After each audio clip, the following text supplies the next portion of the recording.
ছোট্ট শুভ্র বিছানায় বড় বড় চোখে রশ্মিহীন দৃষ্টি মেলে দিয়ে পড়েছিল শিশুটি। যে বিচিত্র জগতে প্রাণবান জীবের প্রবেশ নিষেধ, সেই জগতের দৃশ্য যেন ভেসে উঠেছে চোখে। পায়ের কাছে মা বসে প্রাণপণে কান্না রোধ করছিলেন। দুঃখে আকুল হয়ে দেখছিলেন শীর্ণ কোমল মুখটিতে দুরারোগ্য ব্যাধির নিষ্ঠুর অভিযান। বাপ জোয়ান শ্রমিক, তবু চোখের পাতা ছাপিয়ে উথলে উঠছিল অশ্রু। রক্তবর্ণ চোখ থেকে সজোরে তাকে বারবার মুছে ফেলছিলেন তিনি। সকাল হল, জুন মাসের একটি সুন্দর মিষ্টি সকাল। শ্রমিক পল্লী রু দেশ আবেসের প্রকোষ্ঠটাও সূর্যালোকে হেসে উঠল। মজদুর জাক লেগ্রাঁ এবং মাদলেন লেগ্রাঁর শিশুপুত্র ফ্রাঁসোয়া ধীরে মরণ পানে এগিয়ে চলল।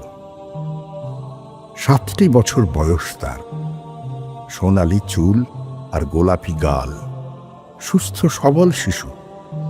3 সপ্তাহ আগেও সে ছিল প্রজাপতির মতন চঞ্চল। তারপর একদিন তার জ্বর হলো। স্কুল থেকে তাকে নিয়ে এলো ওরা। মাথা ভারী, গা পুড়ে যাচ্ছে। সেদিন থেকে সে শুয়ে আছে বিছানায়। তার ছোট্ট জুতো জোড়াকে চকচকে করে ঘরের কোণে রেখে দিলেন মা। সেদিকে চোখ পড়লেই জ্বরের ঘোরে বলে উঠত শিশু, ফেলে দাও, জুতো ফেলে দাও, ফ্রাঁসোয়া যাবে না, আর কোনোদিন স্কুলে যাবে না, কখনো না, কখনো না। বাবা বলে উঠতেন, চুপ কর, চুপ চুপ, অমন বলে না। আর মা বালিশে মুখ লুকাতেন, পাছে শিশু তার কান্না শুনতে পায়। অবশেষে একদিন কথাও প্রায় বন্ধ হয়ে এলো। 2 দিন ধরে ওইটুকু শিশুর উপর চেপে রইল কি এক অবসাদ।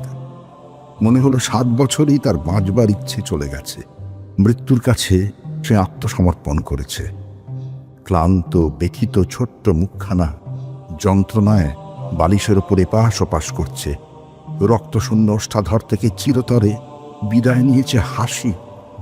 বিকারগ্রস্ত চোখে কি যেন সে খোঁজে, দূরে, বহু দূরে, নীল সায়রের অচিনপুরে। হয়তো স্বর্গই খুঁজছে ফ্রাঁসোয়া, কম্পিত বুকে মা ভাবলেন। কত কিছু খাওয়াতে চেষ্টা করলেন মা বাবা।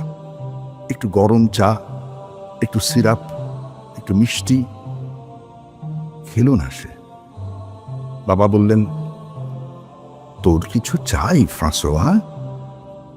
কিছুই চাই না ওর, সব দরকার ফুরিয়ে গেছে। ডাক্তার বলে গেলেন, এই ঘোরটা কাটাতেই হবে। আপনার ওর পিতামাতা, ওকে আপনারা চেনেন, খুঁজে বার করুন কি করে ওকে একটু হাসানো যায়, নূতন জীবন এনে দেওয়া যায়। মেঘের রাজ্যে ঘুরে বেড়াচ্ছে ওর মন, তাকে ফিরিয়ে আনতেই হবে, আনতেই হবে। এই বলে চলে গেলেন ডাক্তার। খুঁজে বার করতে হবে। হ্যাঁ, ফ্রাঁসোয়া ওদের নারী ছেঁড়া সন্তান, আর ফ্রাঁসোয়াকে ওরা চেনেন না। ফ্রাঁসোয়া কি ভালোবাসে? রবিবার বিকেলে শহর ছাড়িয়ে গায়ের পথে বেড়াতে যাওয়া, তারপর সন্ধ্যের পর এক রাশ কাশফুল কুড়িয়ে বাপের কাঁধে চেপে পারিতে ফিরে আসা। আর কি? সাঁজ এলিজের ধারে বড় লোকেদের বাচ্চাদের সঙ্গে পুতুল নাচ দেখতে ভালো লাগে তার। খেলনা ভালোবাসে সে। কত কি কিনে দিয়েছিলেন বাবা, রংচং করা তালপাতার সেপাই একরাশ। সেগুলো আবার বার করলেন বাবা, সাজালেন বিছানার পাশে, বাঁধালেন পুতুল রাজ্যের যুদ্ধ। উদ্যত অশ্রু চেপে রেখে হাসতে লাগলেন বাবা। যদি সন্তানও হাসে, এই দেখ, এই দেখ, কি ঘোর যুদ্ধ বেঁধেছে, একদম দরাম। এই দেখ, এই হচ্ছে সেনাপতি। মনে আছে তোর? সেই যে একবার একটা সেনাপতি দেখেছিলাম বোয়াদা বুলোইনের দোকানে। খুব ভালো হয়ে থাক, মা যা দেবে খা, তাহলে তোকে ওই রকম জেল্লাদার জামা পরা এক সেনাপতি কিনে দেবো। কেমন? পছন্দ তো? কিনে আনবো সেনাপতি একটা। জ্বরে ভুগে ছেলেটার গলা ভেঙে গেছে। ধরা গলায় বলল, না, একটা পিস্তল নিবি? মার্বেল গুলি চাই? আচ্ছা, ওই তীর ধনুক তৈরি করে দেব। নিষ্ঠুর উদাসীন স্বরে ফ্রাঁসোয়া বলল, না। যাই বলেন বাবা, যত পুতুল বেলুনের লোভ দেখান অক্ষম আকুল পিতা, সবেরই জবাব এক নির্মম বুক ফাটানো, না, না, না। কিছুই চাই না ফ্রাঁসোয়ার। এবারে এলেন মা। ওরই বালিশে মাথা রেখে কানের কাছে মুখ নিয়ে ফিসফিস করে বললেন, কি চাই তোর? আমাকে বল মানিক, মাকে বল, চুপি চুপি বল। ফ্রাঁসোয়ার চোখে একটা অদ্ভুত দৃষ্টি খেলে গেল। সোজা উঠে বসল বিছানায়, শীর্ণ হাত দুখানা মিলে দিল। কি যেন সে ধরতে চায়, ছুতে চায়।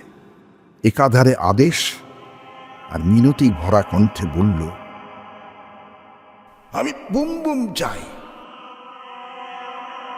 Boom boom?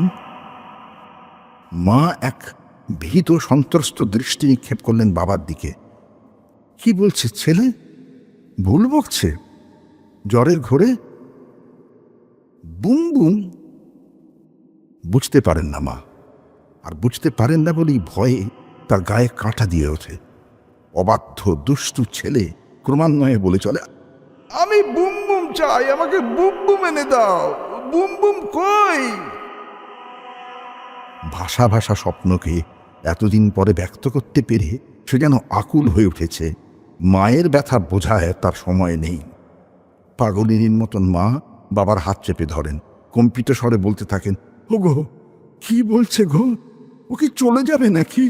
আমাদের ছেড়ে চলে যাচ্ছে নাকি? কিন্তু বাবার রোদে জলে পোড়া মুখখানায় হাসি ফুটে ওঠে, অভিভূতের মতন সে হাসি, যেন মৃত্যুদণ্ডে দণ্ডিত কয়েদি হঠাৎ মুক্তির সংবাদ পেয়েছে। Boom boom. বাবার মনে পড়েছে গত ইস্টারের সময় ফ্রাঁসোয়ার পুলকিত হাসি, কালো ঢিলে আলখাল্লা পরা, বুকে আঁকা এক বিশাল উজ্জ্বল প্রজাপতি। ক্লাউন নাচল, পিঠে আস্ত এক সওয়ার নিয়ে হামাগুড়ি দিয়ে ঘোড়দৌড় করল, হাতে ভর দিয়ে উল্টো হয়ে দাঁড়িয়ে সারা জগৎকে মুখ ভাঙালো। তারপর একটার পর একটা টুপি শূন্যে ছুঁড়ে দিয়ে মাথায় লুফেনতে লাগলো।